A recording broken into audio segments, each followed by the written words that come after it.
While this year's Geneva Motor Show has been, well, extremely electrified, there's also another aspect that's here, and that's supercars and hypercars and super hypercars and hyper supercars.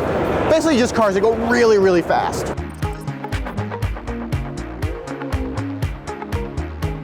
Right before the auto show, Ferrari introduced the F8 Tributo, a mid-engine supercar with a 3.9-liter V8 that has 710 horsepower and 568 foot-pounds of torque.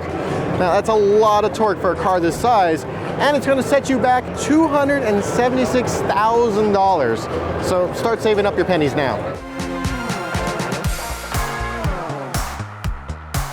At the show, Lamborghini unveiled the Huracan EV Spider.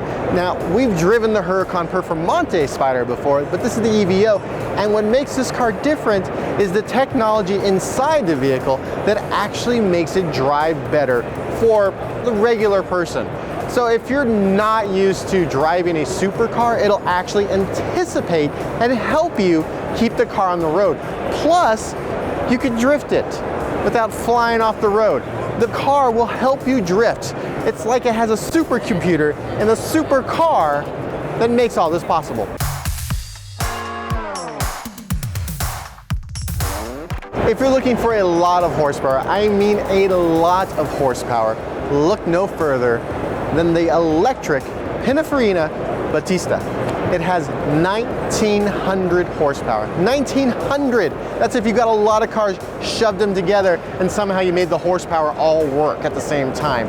It'll do 0 to 60 in under 2 seconds. It takes longer to say the words 0 to 60 than it would to get to 60 in that car. It has a top speed of 217 miles an hour. And if you want one, well, you're gonna have to compete, because there's only going to be 150 made.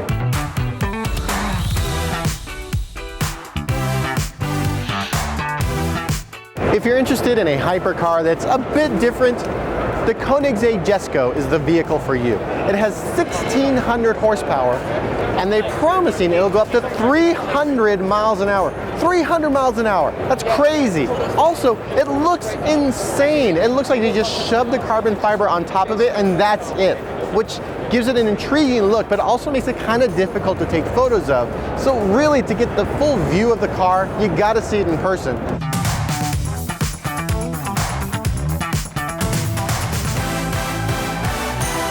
But really, the prettiest, the most beautiful car here was the Aston Martin 003. Now, it uses something called flex foil, which is some sort of NASA-approved aerodynamic technology. Who cares? It's gonna go crazy fast. There'll only be 500 of them made, and for some reason, you have to use your smartphone in it. Of course, the one thing that binds all these vehicles together is their insane price tag that goes along with their insane horsepower and torque.